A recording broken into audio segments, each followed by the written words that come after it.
He loved to tell stories about his time here. Some stories, I remember I was sent from the room because they were inappropriate for my young ears. Si tu as une guitare. A story that, I vividly remember, and then I read my dad's book, and it's slightly different in his book, so I don't know which version you're going to get.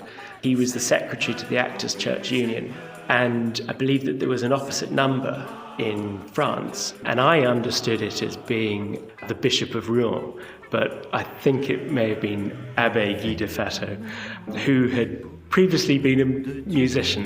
Poum, poum, et poum, poum, poum. He came to London as he had done before, and my dad took him on his rounds.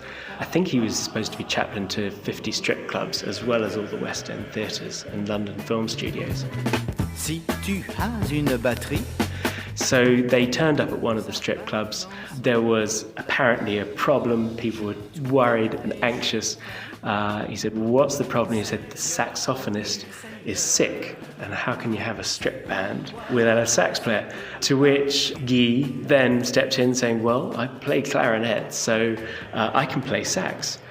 And so he stepped in. Tu as un bon piano. Later in the evening, my dad, was dressed in his cassock and dog collar. Someone came up to him and asked, was he a real priest? To which he said yes, and he said, well, are you Anglican or Catholic? Protestant or Catholic?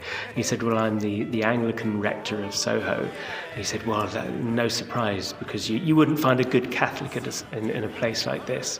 To which my dad took, great pleasure in pointing out the senior cleric of the Catholic Church in northern France playing sax that night.